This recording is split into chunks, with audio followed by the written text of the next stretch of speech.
So let me give you two takeaways as we close. Actually, I guess three, but number three I've been saying all along here. This week, I think it's important for us to think about, because sometimes we don't do this. If you were to write your spiritual autobiography, what would have been some of the shaping influences inside of your life? Maybe you grew up in, a Baptist church, but then you started dating somebody who was a charismatic, and you went to the Assembly of God church for a little bit, and then you went to, a Anabaptist college, or, whatever. Like, I meet sometimes with people, and when I sit down for premarital counseling or for a pre-baptism meeting, I ask the two people in the room, what was your background? More often than not, one person grew up Catholic and the other person grew up Methodist, or one person grew up in a Baptist church and one person didn't grow up going to church at all. That affects how they operate as a couple.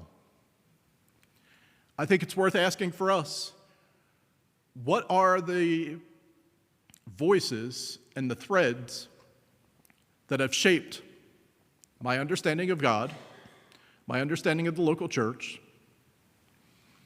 and what it means to be a Christian in this day and age? Good or bad, early or late in life, if that was a painful experience or a wonderful experience, we carry those things into adulthood. So I think it's worth exploring what is important to me, and maybe even a part of that is, how did I get to St. John's?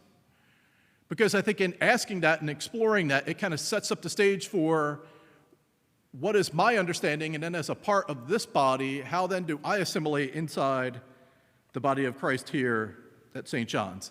It's deeper than just, can't we just love Jesus and focus on the Bible? And I think those things, again, they're the absolutes at the center, but I think it's also worth exploring, what are the other threads that have impacted who I am as a person? The second, I think, is maybe to jot down on a piece of paper. You might even want to draw those three circles. What are things inside of my life that are absolutes? Maybe you write down just one or two or three of them. What are some things maybe that are convictions, that are things that are held deeply, even though not every Christian I know might believe this, but I believe this? And I think it's important, even just for the exercise, to jot down what are two or three of my preferences. The things that, I really feel like I thrive in a ministry environment where this happens. Maybe, I prefer this, or I think I feel most comfortable in these type of environments. Just to begin to think about this and to flesh this out a little bit further, what are my absolutes, my convictions, and my preferences?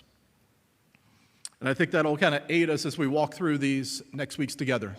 And then the third, again, is ask it. If you have a question, if something's not clear, if there's something you think we're missing, if this whole concept seems out of the blue, let's talk about it together, because we are the body of Christ. I am not the body of Christ. I did not, again, go up on the mountain and come down with the stone tablets, and this is, the things that we're going to talk about. This is not prescriptive. I don't think any of the 6 words we looked at are changing who we are and who we've been as a church over the last 30, 40, 50 years.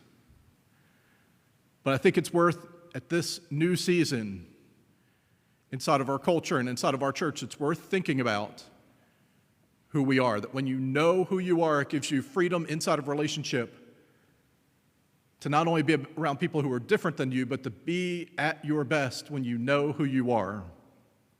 And that drives deep within you.